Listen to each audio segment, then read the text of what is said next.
Is everybody in? Is everybody in? The show is about to begin.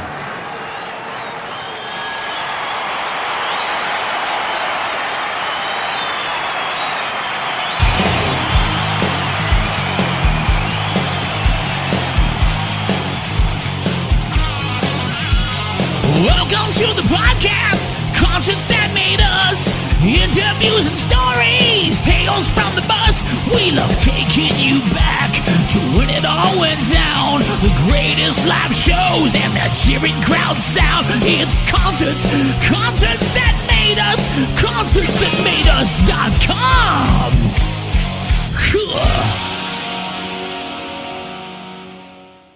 Hi, this is Darryl Scotti with Big Yard. You're listening to Concerts That Made Us. Drinking down the proof is only proof I still ain't over you yet.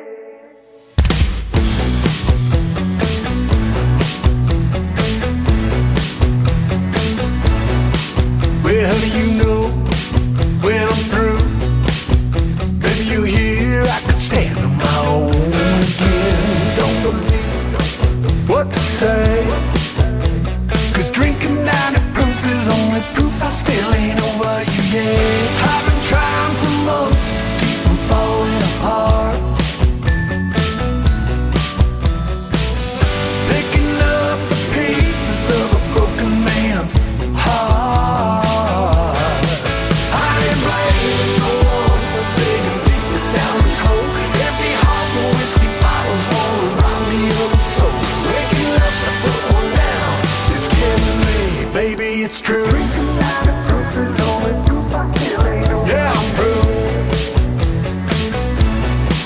Well, honey, you know when I'm through, when you see I clean my chicken side up of the street. Well, I don't care how long it takes, 'cause drinking out of proof is only proof I still ain't over you yet. I've been hanging out with broken hearts just like me. They say a day at a time is all that I need to be free. Spending time on my knees, losing you is my big regret. Baby, I'm doing my best, but I can't seem to forget. Wanna prove to myself before they carry me. Maybe when I'm stronger, you will come back to me. Maybe that I'm sober, my weary soul is set free. Maybe when I see you around, without my whole world crumbling down, I'm flying all away, and I pray that I'm still yours. Baby, you're the cure.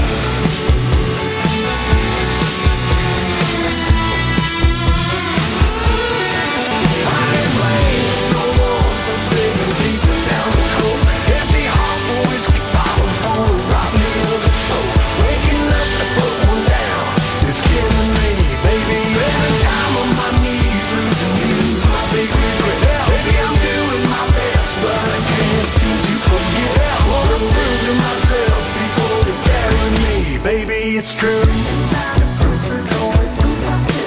Yeah, I'm through.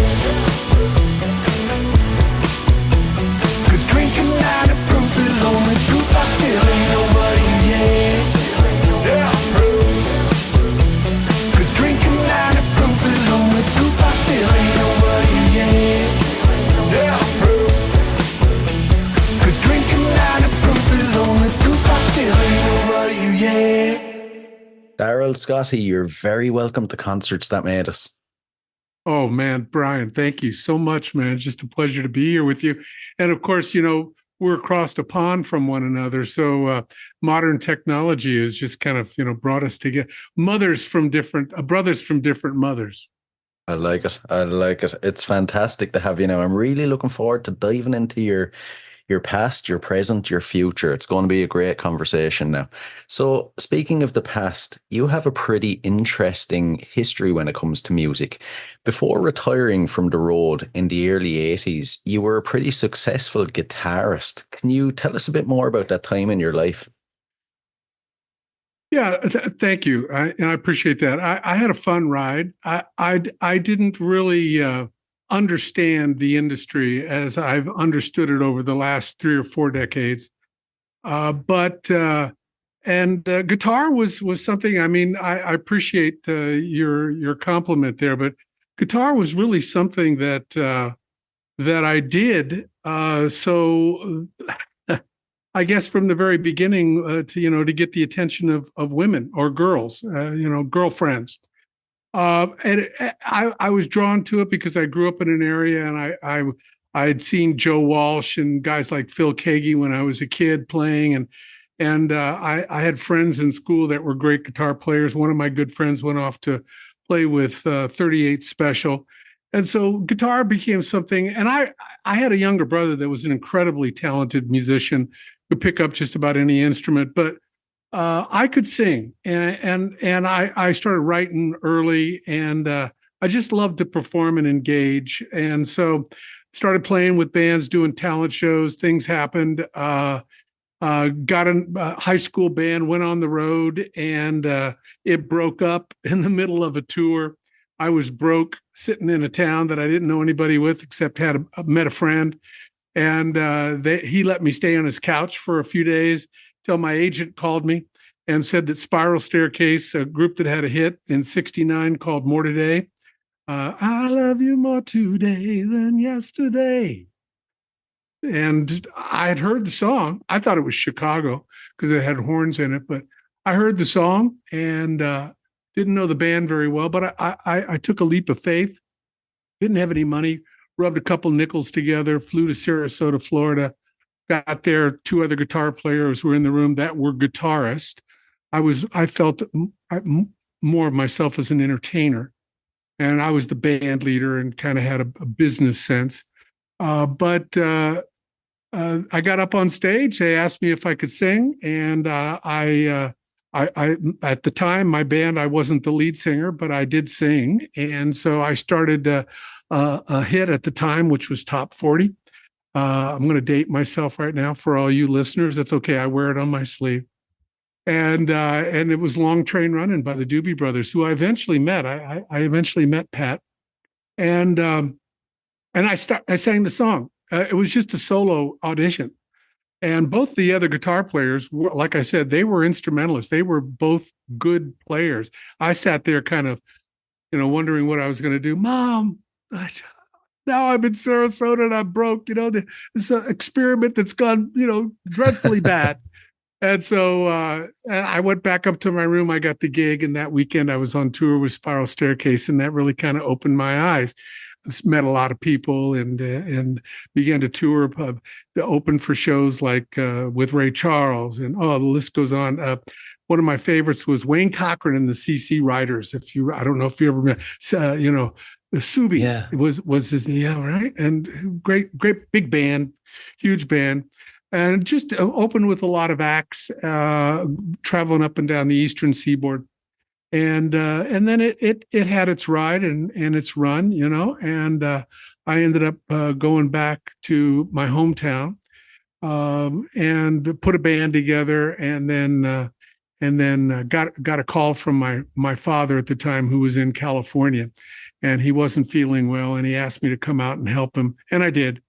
And I kind of left the performance part of my career at that time. You call it retired, but I went to California and pursued other interests, stayed in music, became a manager, started to produce, started to make records, and kind of things went from there.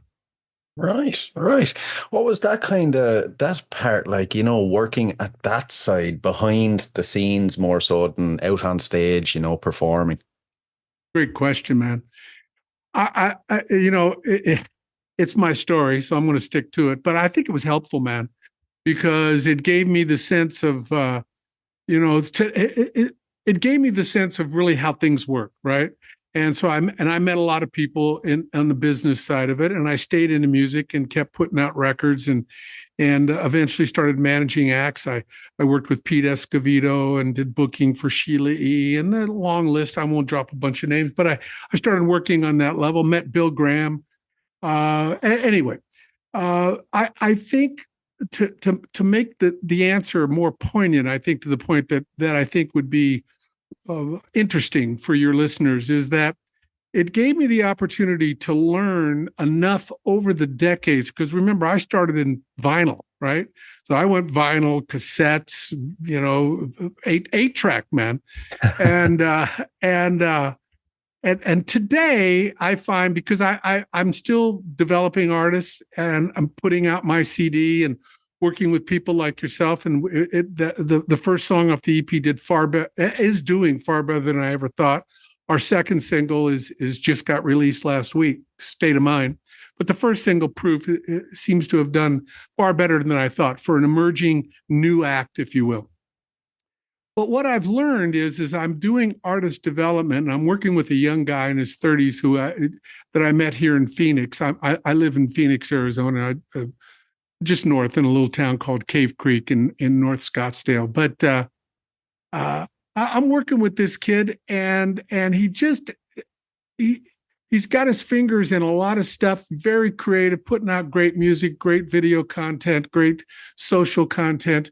But he is so inundated with all of that now I have, especially over this last couple of years of putting out this record and learning this new digital world, I have a better sense of it. And I think that those roots of being on both sides of the music business has helped me kind of conceptualize it, because it's daunting, man. I mean, these kids are there. What am I? Do I want to be a TikTok star, or do I want to be a recording artist? What do I want to do? And they got to do a little bit of it all. There's a method to the madness, and I think the best. I talk a lot with this young man. His name's Joey Gudos, and go to his Instagram or his socials or his YouTube. The kid's really creative, and I think he's going to be a star. I really do. And we're going to get behind this kid, and he's a good man. He's just a likable young fella. But today, I lost my point now. But today, of course, these kids are. What do I want to do, and how do I want to do it? And I tell Joey, stay focused, man. Keep things in priority, so you don't get too hung up in it all. Because when it does hit, and when you are successful, it's going to go quick, and it's going to go fast, and it's going to, and in your case, it could be big, and you've got to be really careful of the pitfalls, man, because there are a lot of them out there. So, yeah, man. Yeah. Something I'm actually intrigued by is how do you approach your music career nowadays when you're putting out music, because you obviously have a lot of knowledge about developing artists, and putting acts together. How does that impact your own music? Well, let me see how I can answer that and keep it brief. I think when I moved out here, I had no idea when I moved to Arizona that I'd ever do this again. My last record was in 2005. It was on Fair Oaks Records. Bob Kilpatrick produced it. Phil Kagi collaborated with me. Randy Stonehill collaborated with me. So if any of those fans are out there, then it was a CCM record, contemporary Christian record. And it ran its course, and it was fun, and I was involved in a lot of business and at the time, and the economy was up and down and all over the place, and I decided to focus mostly on my business concerns, which I'm glad I did, because it allowed me, when COVID happened, to really take stock of what was going on, and decided to leave California. I'll keep that story short, but come to Arizona. I bought this home in this incredible community called Cave Creek, right? And I started meeting all these incredibly talented people. And for whatever reason, I was sitting around my patio with some friends that I'd met here, and some good friends that had been living in this area. And they like to talk about, the everybody's kind of, gets a little starstruck, what Spiral Staircase and that hit song. I remember that, would you play it? And I hadn't really thought of performing or playing, but I went and got my guitar and I brought it out to the patio and played the song, and I saw something in their eyes, man. I felt a little magic, and I thought, wow. So my wife and I, as we were getting accustomed to the area, we're going out, and I ran into this young man named Alex Chacon. He's part of Big Yard. He and I started playing together. I'm going to answer your question here in a second.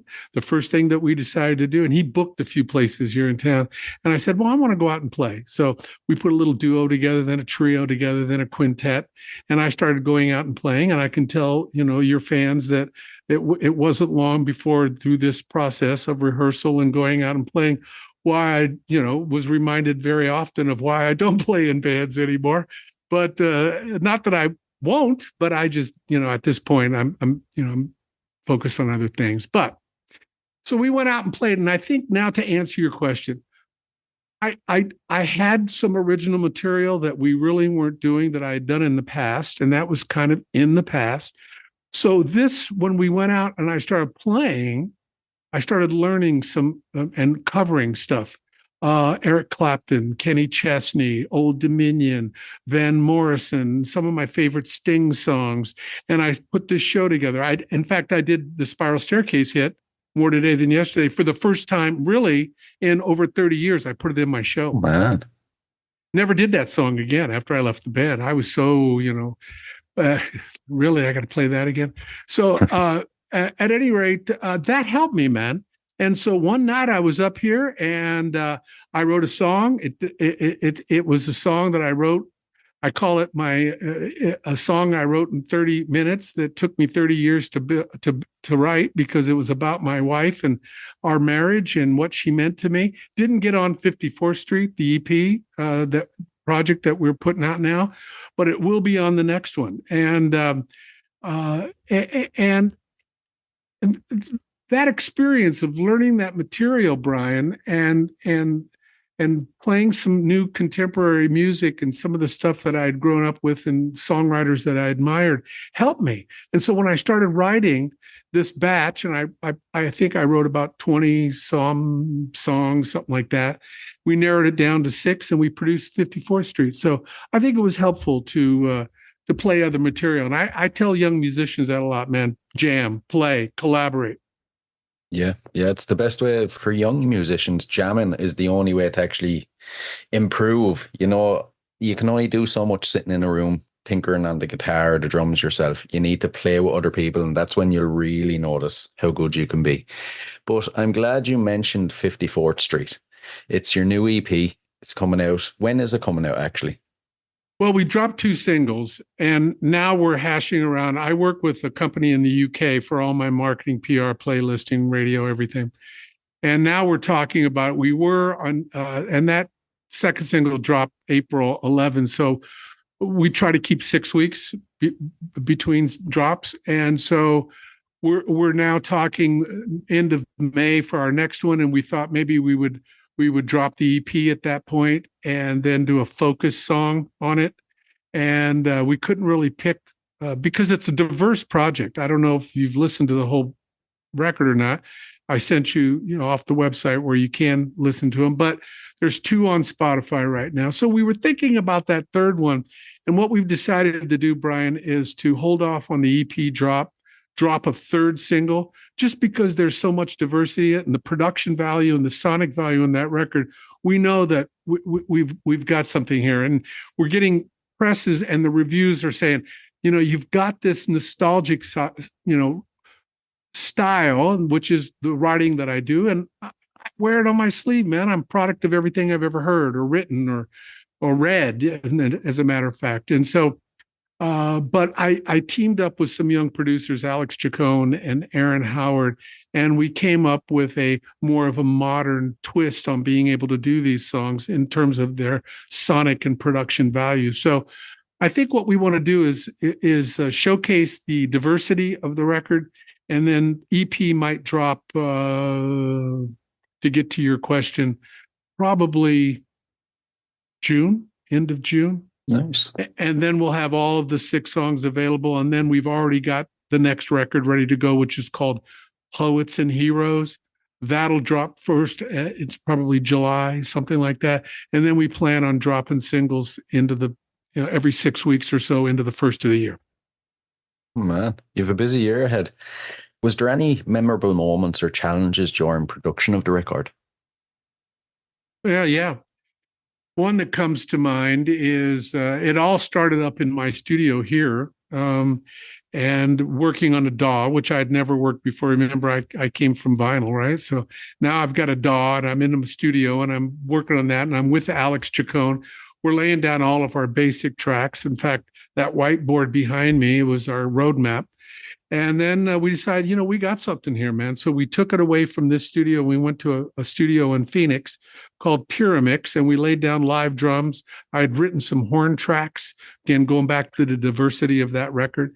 Wrote some horn tracks. We brought in a horn section, put an ensemble of singers together. And I think the one thing that comes to mind, based on your question, was I'd been working with the producer, Alex Chacon, who's also a talented musician. And Aaron Howard came into the picture. And they both knew each other and respected one another's work. But I found that there was this mutual respect, but the relationship wasn't symbiotic in terms of those guys really sitting down in the same room and all of us putting our heads together and collaborating and coming up with magic. But I found a way to do it. And that was by departmentalizing this record. And so Aaron, we brought on to produce the background vocals when we were ready. Alex Chacon did the rest of the producing and worked with the engineer in terms of, and then the final stems. And then we gave all the stems to Aaron Howard. He said, "I'd like to have a shot at mixing this." We had found some other mixers, a couple in your neck of or on your side of the pond rather, and we gave Aaron a shot at the mixing the 6 songs. We loved what he did, and we went from there. So I think the controversy and that's a big word for this, but the challenge was I knew that when I got those guys together in the same room, and now we have been, and now we're partners in Big Yard Nation, and now we're putting out and collaborating, and we're all working together, and I had a feeling. I just had a feeling. Right. I like it. Something I'm always intrigued by as well is when you complete a body of work such as this record and it's out there, it's finished, how do you look back on it in your mind? Well, I'm going to stay to this record. And then that was your question. So I look back at this as being, on one hand, I would pinch myself and say, wow, really? This happened? Man. And then I'll pinch my other hand and say, really, Darryl? So you did that? Right.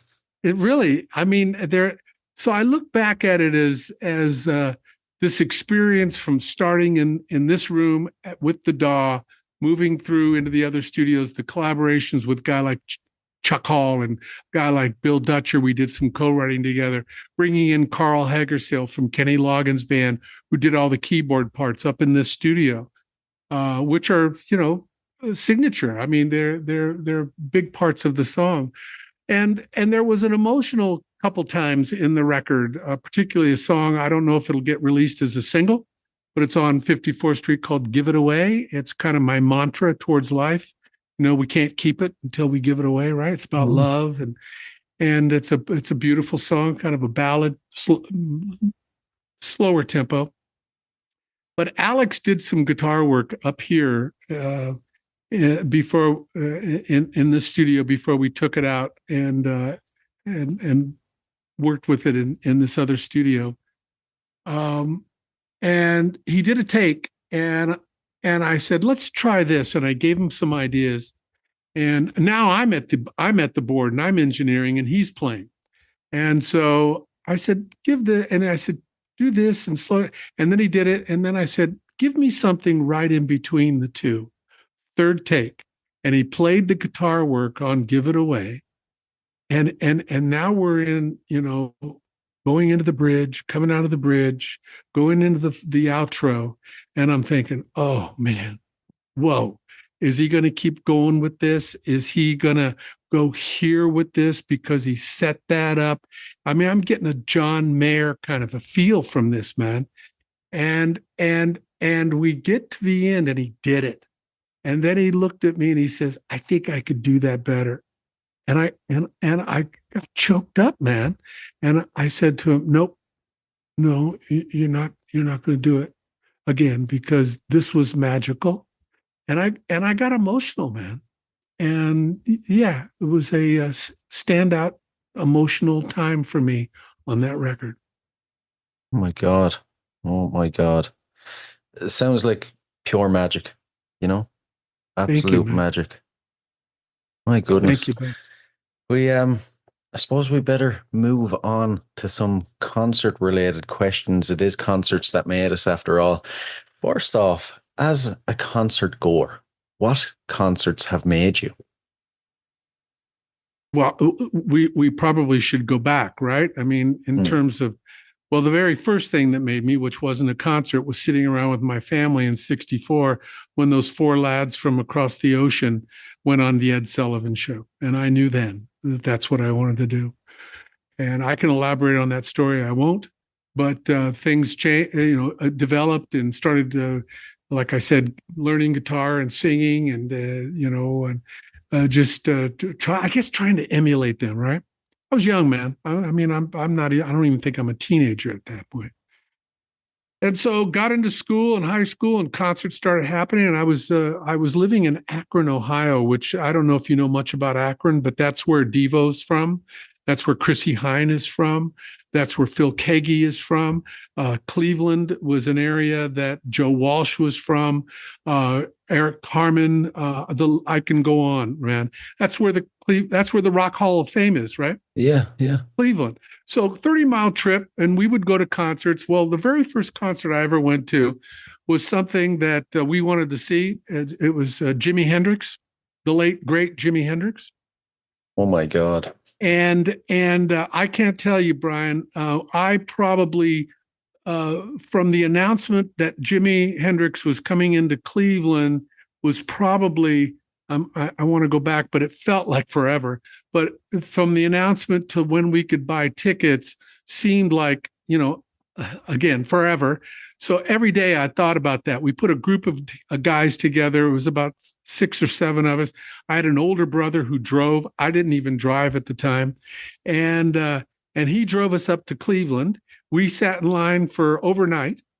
The guys were camping out, man, with sleeping bags. We got our tickets. They were pretty good tickets. We were there early. And we went back now about a month and a half later, where every night I thought of that show. I'm going to see Jimi Hendrix, man. And so there's the show, and he comes on, and Fire, Purple Haze, Hey Joe, all along the Watchtower. And, he had just broken big out of England, and it changed my life, man. And so from there, saw the Doors, Janis Joplin, list goes on through that era. I think in recent time, over the last few years, I think the show that's probably made its biggest impact was Steely Dan in 2019. Saw him again recently, and then saw the last Sting tour. And I met him back in the 80s when he was with Police. But this tour here, My Songs tour, was an incredible. I just think he's so prolific and so intelligent and wise. I'm a big fan of Sting. Yeah. You know what? You actually just blew me away. I can't believe you have seen Jimi Hendrix and the Doors and Janis Joplin. The Doors are one of my personal favorite bands of all time. I have to ask you, what was that concert like? Oh, man. Jim Morrison was so charismatic from the moment he walked on stage. I can tell he probably had a few pops before he came out, which is cool. We all dug that, right? I'm sure he left the stage a couple times. I understand he would go behind one of those amp stacks and and do his thing, whatever that might be, and come back out. And of course, his reputation preceded him, and his lifestyle became his demise. But he was an incredibly talented, gifted poet and charismatic performer. And his guys, the band, Robbie Krieger played. He was the keyboard player. If I Krieger was the guitarist, and then the keyboard player. They're fighting right now. Manzurek, they're in a feud right now. But he played keyboard, bass, and so it was a 3-piece band with Jimmy with Morrison up front. But it was an incredible show, and their songs, and it was a little smaller theater that I saw them in. It was called the Civic Theater, and we had seen Jimmy in the Civic Auditorium in Cleveland. Yeah, so and that's where I saw Janis, and I mean, I went to a lot of concerts, man. I'd say so. Oh my God. And, when it comes to your own shows then that you've played over your entire career, is there one that stands out as the highlight that you'll always remember? Wow. Man. When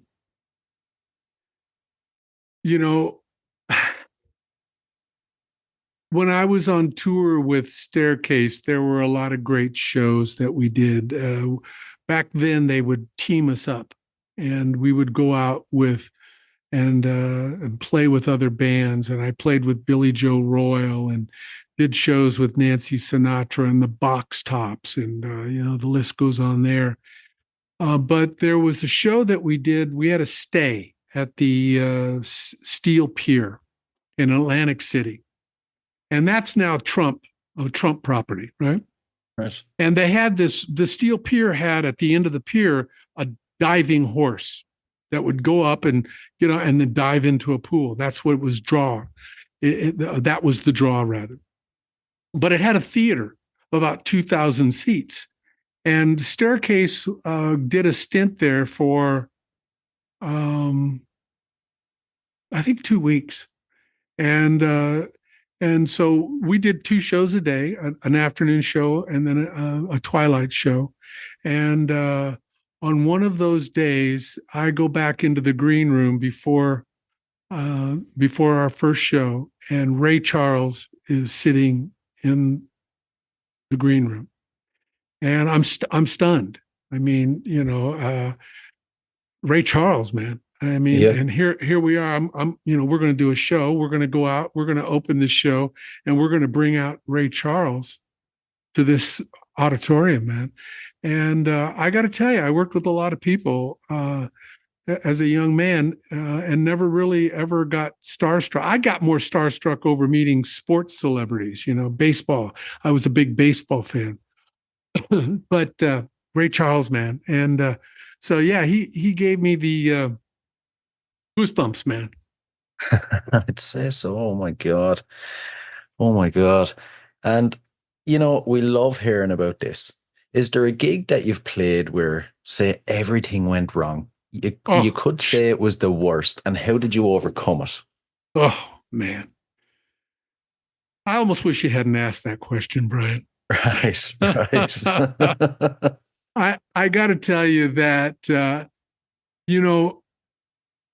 working live, whether it's in TV, whether it's on stage or whatnot, is probably the most nerve-wracking, problematic thing you can do. You can fix what you do wrong in a studio, right? But when you're playing, what do you do when something happens? Well, some guys handle it well. Some guys don't. I was kind of in the middle. It rattled me, but I was professional enough that I had to say, think quick. How are we going to get beyond this? Mics dropping, PAs go, power outages. I remember seeing Jeff Beck with Rod Stewart at the Grandy Ballroom in Cleveland, and power went out, and Rod Stewart stood up and still sang, his song to the crowd, and everybody loved it. So there are a couple guys that can handle it quite well. I tried to do it because I knew that I was in front of people and I wanted to be professional. But what I learned, Brian, I think the takeaway on this is music, man, is just an offering. That's all it is. And when you play your song and you get done with your recording and you back away from it, you get it done, you get it mastered, you release it. It's just a song. I can always go back to any of the songs and say, I wish I had done it this way, or sang it this way, or changed that word, or whatever. And like an artist, you got to walk away from the canvas, right? So a song is just a song. And when you're performing it live, it's just an offering, and it's done, and it's over. And you put it out there, and I think the more real you can be, and the more honest and believable that you can be, you can suck. Can I say that? Yeah, you can. Thank you very much. And it's okay as long as it's real, as long as it's honest, man. Yeah. Yeah. Yeah, that's a good way to look at it. All right. Yeah. And before we dive into the last couple of questions, then, future plans. Is there anything you'd like to share with us? Yeah, well, lots of that. We're going to continue, like I said, releasing music. We're building our catalog. I'm working with a longtime associate of mine, which is a great story. I'd love to share with you. I won't. But a guy named Larry Antonino, he's the bass player for Pablo Cruz right now. He and I are working together. He's producing my new record. He's now part of Big Yard Nation, working with Alex and Aaron, helping us develop some artist deals. We're going to continue putting out our catalog on Big Yard through Big Yard Nation. We're going to develop and we're releasing music for Larry Antonino, who's a jazz artist, kind of a smooth jazz with an edge artist. He's got a song out now called Drive Time. Just dropped another song called Just My Imagination, a cover of that song that's done instrumentally. We're going to be releasing Joey Gudos and some of his tracks. So we're building up catalog and building some development deals. And then my plan is to hook up with one, two, maybe a half a dozen music supervisors. And because of the way the industry has changed with songwriting and artistry and the way consumers digest their music on their phones, most of it free, and songwriters, seem to be, writing and making money for the platforms more than anything. I'm going to develop some synced relationships with some music supervisors, and I'm going to get this music, particularly the songs on this next record, Poets and Heroes, into film and TV and commercial, see what happens. A buddy of mine is Pat Carney from Black Keys. He's a little younger, but we went to the same high school. And I eventually met him, and his story is incredible. But Pat said to me that, some of his biggest deals have been through, having producers contact him for one of his songs for a commercial, man, TV commercial. Yeah. So, It's funny how it's gone that way. Yeah, it is. And is it a sellout? Well, back in the day, I might have thought that. But today, what's happening is songwriters and creators are not getting their just. What's going to happen when AI takes over and algorithms come in and write lyrics and write chord progressions and loopers come in and do this, that, and it's going to change. And if guys like John Mayer and I can ramble on a bunch of names, guys like Sting, guys like, these artists, Coldplay, we talked about U2 before we did the show, and that U2 is another one. U2 was a group that didn't go out and play covers. They were jammers. They just collaborated, and they learned and they grew their sound and their personality by just playing. None of them were really even that good of musicians, right? Look what they did. Yeah. So I think now syncing and looking at those deals for not only Big Yard and for the stuff that I'm writing, but some of this artist development that we're doing. I think it's got to happen that way. So anyway. Definitely. I like it. Right, we'll dive into the last couple of questions. These are a couple of random fun questions. I'm intrigued to see your answer. First off, what are you currently obsessed with? It can be anything at all now. Great question. I'm obsessed with a problem that I'm having in my ear. And it Right. developed about 15 years ago in my eustachian valves. And they would close up and I would feel like I was underwater, right? And it became very annoying for me. And I dealt with it. And then I found out that there were some procedures that could happen. And I went to an ENT that I was referred to. And we sat down and he told me about a couple things. And if I could turn back the hands of time, of course, we all have things that we would like to turn back the hands of time on, but it would be on the day I was in his office and said, okay, let's try that. And I did. And that was a month ago. And I've lost half of my hearing in my left ear. And my ears get plugged up. My left ear's plugged up right now. I feel like God. I'm kind of underwater. It's given me a little bit of a voice problem. Now, it's supposed to get better. Your brain will get used to things like that. That's kind of a daunting thought in and of itself for me, but I'm just trying to hang in there. And I'm working the tools of staying in the moment, man, and trusting, just trusting in this process that,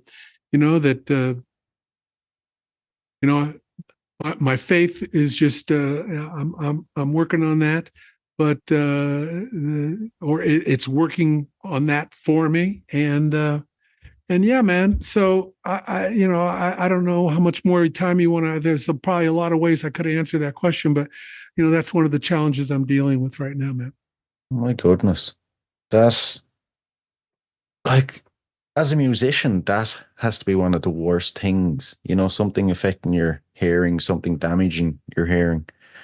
Oh my God. I really hope it gets better soon for you. God bless you, man. It's a little scary. I'm a record producer now, and but I'm gonna figure it out. We're gonna figure it out, and I ain't over yet, man. Good to hear. Good to hear. The next question. So, if you could collaborate, play a show open for any musician or band on the planet, who would it be? That's a hands down answer for me, Brian. Okay. It's Sting. Right. Why so? I love his work. I'd love the challenge of sitting down in a room with him. Particularly, I'd love the challenge of going out and playing 4 hours of golf with him. I say that as a challenge because I just find him to be a giant amongst giants, intellectually, talent-wise. I saw his latest tour. He had his nephew open for him, who did tracks and was good and had great energy. And I thought, man, if I was on that show right now. Now that's a little bit of a egocentric thing to say, but I couldn't help but feel it, man. And so, yeah, if I had a chance, I'd love to. So Sting, if you're listening to this, my friend, contact Brian and just let me know, man. Yes, please do, Sting. Please do. And the final one. So, what is your go-to album? What's an album you constantly go back to? That is unbelievably hard question for me. I go back to so many. I do listen to Sting's Essentials a lot, but I'm listening right. Let me answer that now. Okay. So Okay. If it were today and I was out taking a bicycle ride, I might put on Marcus Mumford's solo record, Marcus Mumford. I love his writing. I might play The Head and the Heart. I might play Matt Kearney. Yeah. Those guys right now. So if I were to go back to an all-time record, I think it would have to be the White Album by the Beatles. I like it. Some great ones there. Listen, Darryl, it's been an absolute blast now. I can't describe how much I've enjoyed it. Thanks a million. Hey, man, thank you so much. I appreciate you reaching out, man. God bless everybody. Thank you to your fans. Keep listening to this show. And yeah, man, Be at it.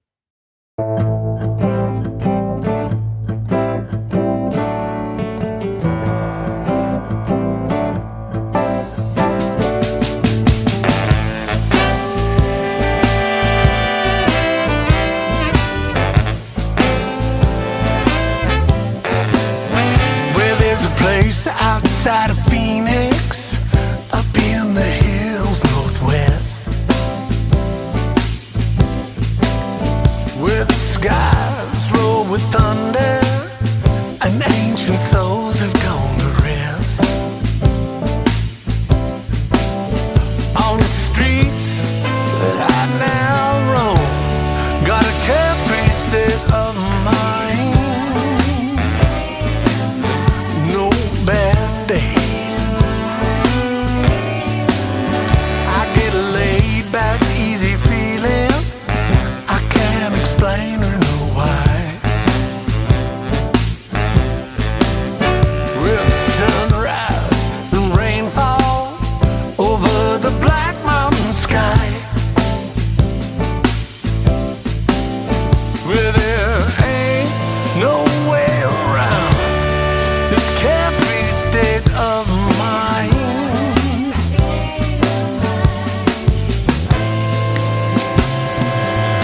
I got a carefree state of mind. A carefree state of mind. A little bit more, a little bit more. Yeah, a little bit more, a little bit more. Yeah, yeah, a little bit more, a little bit more, more, a little bit more. State of mind. Yeah, yeah.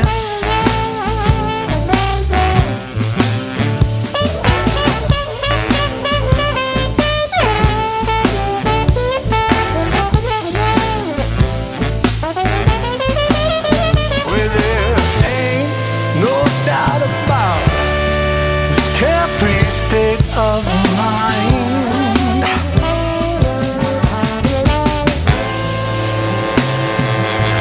I got a carefree state of mind.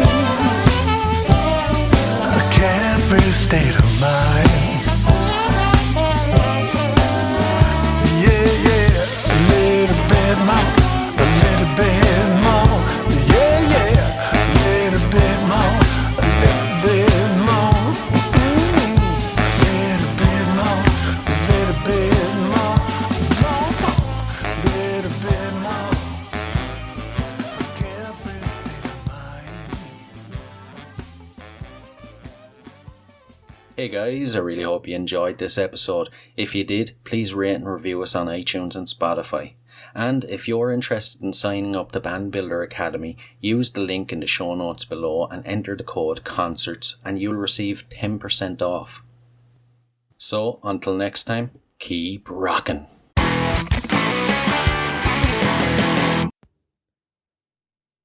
Hey, what are you guys still doing here? The show's over. It's over. You can go home. Go on. We'll see you next time. We'll be here.